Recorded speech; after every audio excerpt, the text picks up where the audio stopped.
This is the Heco Aurora 300. It's a bookshelf speaker that comes in under $500. $419 to be exact. Is it the best speaker under $500? I don't know. Let's find out together. Sit down, grab a cup of coffee, and let's talk about this Heco Aurora 300 bookshelf speaker.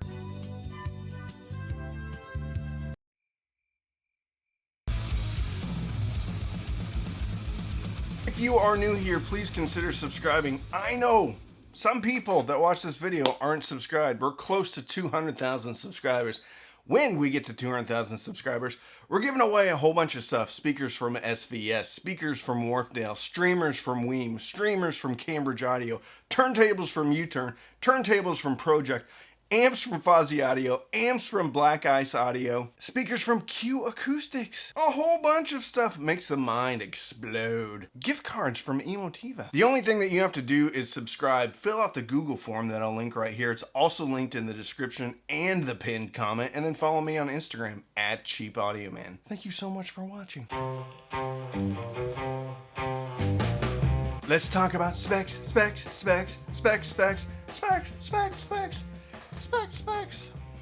Two-way bookshelf with a port. Beautiful port. Let's just get this out of the way first. This is one of the best looking speakers I've ever seen. Really cool wood-like exterior. It's got a little lip between the baffle and the top of the speaker. Really nice binding posts. Really nice port. How many times do I brag about how good a port looks? Well, this port slays all the other ports out there. Best looking port in the business. Sensitivity of 90 dB, which is really important. There are very few bookshelf speakers that have a sensitivity of 90 dB, which means lower powered amplifiers. Something like the G-horns. Having a sensitivity of 90 dB opens up a world of opportunity for people that don't have tons of juice on tap. 170 millimeter woofer. How many inches is 170? How many inches is 170 millimeters? How many inches is 170 millimeters? 6.69 inches. There you go. 1 inch soft dome tweeter. It's funny. It goes 170 millimeter woofer, but then it gives you 1 inch dome tweeter. Some wavy things on the tweeter surround. It's really nice. Impedance says 428 ohms. Crossover 3300 hertz. Gives a power handling RMS of 80 watts to 150 watts. Frequency range 32 all the way up to 42,000 hertz. 32 is a lot from a bookshelf speaker. We'll talk about that later. And you can get it in ebony black or ivory white. Let's talk about the equipment I had on it. These have been in my living room for about the last month. Handling front channel duties in my home theater. They are connected to an XPA Gen 3 multi-channel amplifier from Emotiva, being fed by the RMC1L surround processor from Emotiva, and the source was an Apple TV 4K. I've also tried these out with a Weem Pro streamer, going into an optical input on the RMC1L. Also had these hooked up to the Fozzy Audio V3, a very affordable amplifier. As far as home theater duty, they do a brilliant job for front channel speakers. They have outstanding center imaging. They're not too picky either, so you don't have to toe them in just perfectly. Get them in just the right position to get a solid center image. I was really impressed. Let's talk about how they sound. Rooster Alice in Chains MTV Unplugged. First and foremost, locked on center image. Second, the bass line. Right at the beginning of the song, there's a bass line. It was full. It was voluptuous even. Really nice. And it's not muddy either. Lane's voice was a bit stepped back. At the 2-minute 12-second mark, the snare and the percussion, when it really comes in strong, lacked a little snap and definition. And at 2:38, some cymbals come in. They weren't on display with their initial attack or the decay. Redemption Song. Bob Marley. A little bit of reverb missing from his voice. But the baritone in his voice was really something special. Something that most speakers don't pull off. And his voice was also more forward than Lane Staley's voice was on Rooster. So that tells me there's a bit of a handoff between the woofer and the tweeter at the crossover point. But it did seem like Bob was way more forward than Lane was. We're on first name basis with dead musicians. It's a shame. Give Me One Reason. Tracy Chapman.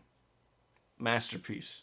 This song, I think, is tailor-made for these speakers. Her voice is actually deeper, so everything is coming through the woofer, I think. The acoustic guitars were warm, caramelly. It was more of an in-the-room experience with the Hecos. It was punchy. Her voice was clean. Percussion was clean on this song. So, this speaker likes certain songs more than other songs. Very engaging. Something in the Way. Nirvana. MTV Unplugged. Very good as far as separating out the audience from the band.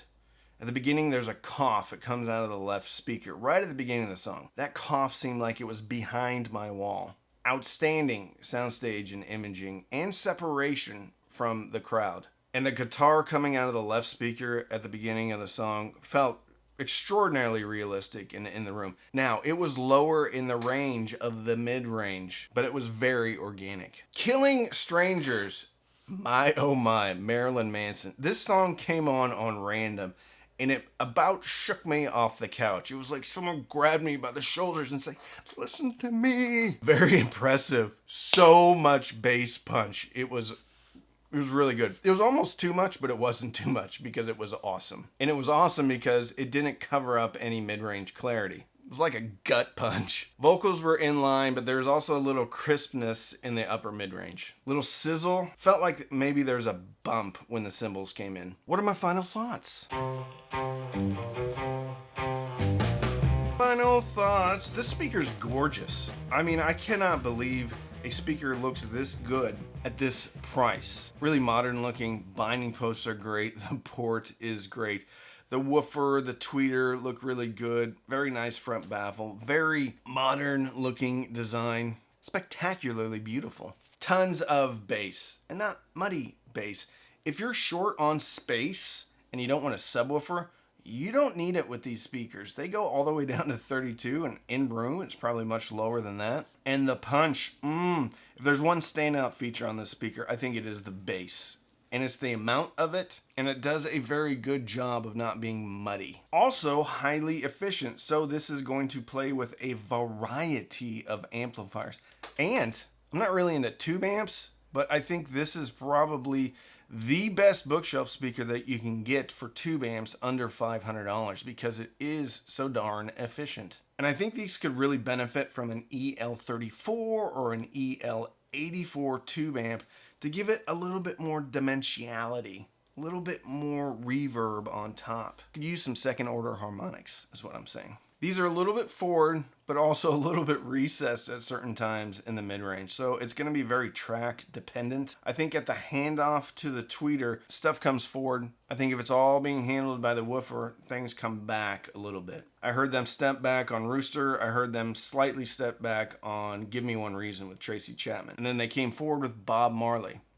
I think the best tracks on this speaker were Give Me One Reason and Killing Strangers. Top end I think is a little bit rolled off, especially above 8K. I did EQ these a little bit. I brought up 8K, I brought up 16K, I brought down 2K, and then I brought down about 350 hertz a little bit. And that's kind of given me a bit of a V curve, not a severe V curve, but what that did is it brought up a little bit more clarity in the mid-range and gave me a little bit more spice on top. I think there's some bumps going on in the upper mid-range, but this speaker took very well to EQ, and I was able to get it sounding a little bit more exciting because I think this is a neutral speaker with a little bit of emphasis on the bass. So I think it probably is one of these speakers. There's something going on in the upper mid-range though. It's not terrible, it's not distracting, but there are a couple bumps in there. Very good all-around speaker. May not be to my exact taste because I like a little bit more clarity. I like a little bit more excitement on top, but I cannot deny how good of a speaker this is. And just because I like a little bit of clarity, a little bit of spice on top, doesn't mean you do.